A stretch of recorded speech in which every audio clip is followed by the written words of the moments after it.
Today, something huge shakes the global economy. Right now, China isn't just raising tariffs on American goods. It's striking at the real heart of US power, the dollar. Factories are slowing down and markets are dropping fast. But make no mistake, this isn't a temporary spat. What unfolds now is happening piece by piece, deal by deal. Every move China makes tears another thread from the global fabric America once controlled. By the time America even realizes the full scope of what's happening, the world it once ruled could already be gone. Stay with us because what's unfolding right now, you are stand directly at the fault line, and here's why. The shockwave. Tariffs are just the beginning. The first alert hits Bloomberg like a lightning strike. China imposes a brutal 125% tariff on US automobiles, high-tech machinery, and semiconductor parts, sectors that form the backbone of American industry. The news isn't just a headline, it's a warning shot, and the financial world feels it immediately. Within minutes, global markets stagger, traders scramble to adjust, investors dump vulnerable stocks. Panic ripples across every major index. Tesla, one of America's brightest stars, halts all shipments to China without hesitation. The EV giant, once hailed as a symbol of American innovation, watches its China strategy grind to a standstill. Deere & Company, the agriculture and industrial equipment titan, suffers an even sharper blow. Billions of dollars in market value vanish almost instantly, evaporating like mist under a burning desert sun. Analysts stare in disbelief as the losses accelerate hour by hour. And it doesn't stop there. Soybean futures crash, dragged down by whispers that China's retaliation against US agriculture is already underway. For America's heartland, for the farmers who feed not just the nation, but the world. The threat feels immediate, personal, and devastating. Inside the White House, the situation descends into chaos. Emergency meetings convene at a breakneck pace. Senior officials, visibly rattled, issue hollow reassurances to the press. They recycle the same phrases: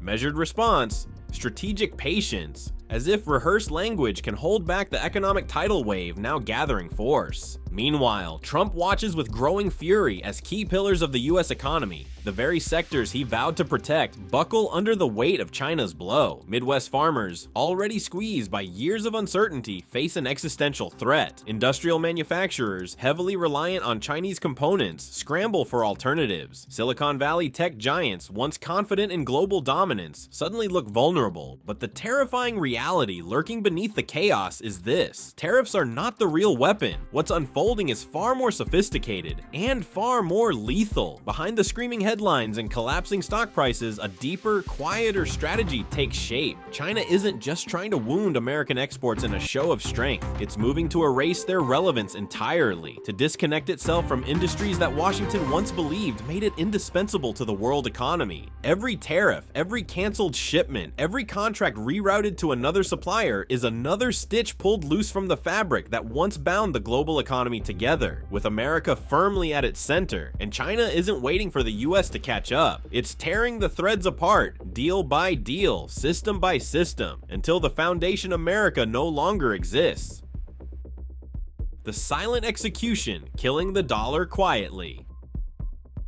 Far from the cameras, the real economic war escalates. Out of sight, away from the headlines, China strikes at the core of America's global influence: the dollar itself. China's major banks, Construction Bank, ICBC, quietly suspend all new dollar-denominated loans for state-backed projects. Behind closed doors, memos circulate among provincial governments with clear instructions: no more dollar exposure. Shift financing to the yuan, shift to the euro, shift to anything but greenbacks. Then comes the real dagger. The People's Bank of China announces a $2.9 billion energy transaction, completed entirely in digital yuan. No US dollars involved, no SWIFT system, no American oversight. The shock reverberates across the financial world. Currencies wobble under the pressure. Gold prices rocket upward. Bitcoin spikes as investors scramble for safe havens. And this time, it's not just symbolic, it's proof. Undeniable proof that China can bypass the US financial system entirely, and even more dangerously, it's teaching other nations exactly how to do the same. Saudi Arabia wastes no time. It finalizes a massive crude oil deal, priced and cleared in yuan. Indonesia begins trialing building cross-border yuan clearing systems. France pushes aggressively for a BRICS-aligned European payment platform, one designed specifically to erode dollar dominance. Each move slices another critical thread from the global web that once wrapped the world economy tightly around the US dollar. Inside Washington, panic simmers. The US Treasury scrambles to calm investors, issuing shaky reassurances about market resiliency. The Federal Reserve releases vague statements, insisting the dollar's position remains secure. But behind closed doors, inside White House briefing rooms, the brutal truth is clear. If the dollar loses its monopoly over global trade, even partially, America's economic superpower status begins to die. And China knows it. The impact spreads beyond banks and currencies. Here is where it hits most. Supply chains collapse, US industry left exposed.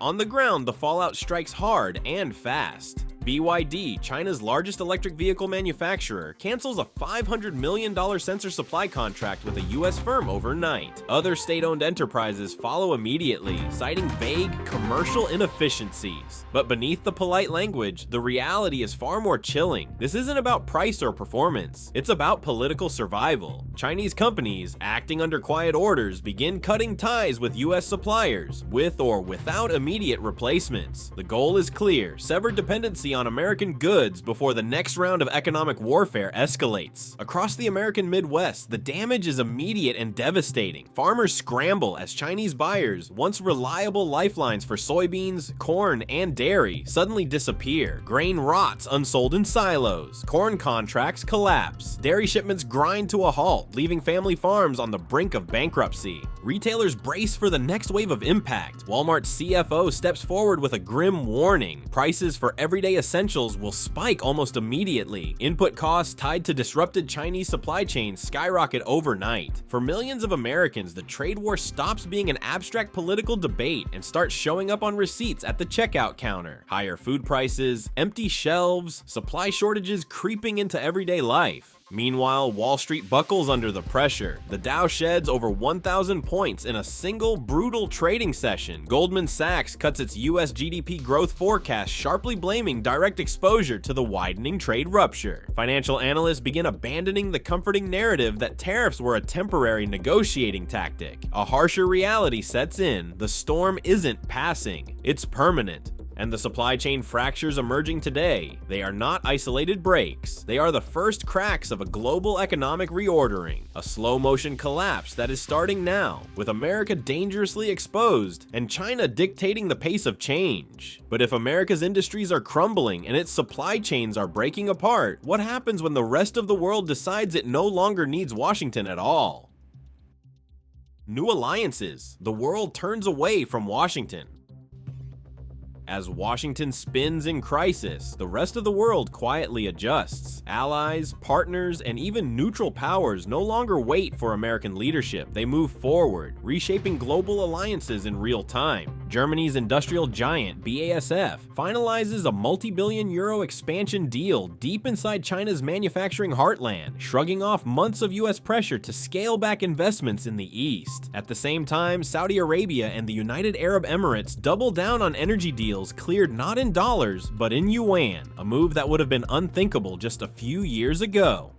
In South America, Brazil accelerates the development of its regional payment system, aiming to replace SWIFT entirely and cut out the US financial system. India, sensing the shifting winds, experiments with new clearinghouses for trade with Russia and China, bypassing the dollar wherever possible. It becomes painfully obvious allies are not rallying around Washington anymore. They are hedging against it. Governments that once depended on the US for economic security now diversify their alliances, reduce their exposure, and quietly shift their bets toward a multipolar future. The Financial Times captures the moment with a brutal headline: "The multipolar world is here. America must adapt or decline." And global markets listen. Investors reposition portfolios. Banks adjust risk models. Corporations rethink expansion plans. Cross-border investment flows between the US and China collapse by 58% in just a single quarter, a staggering sign of how quickly old ties are unraveling. Meanwhile, Chinese tech giants like Xiaomi and Huawei expand aggressively into Indonesia, Egypt, and Mexico. Supply chains that once fed into American markets now evolve into a new global network, one that operates without Washington at its center.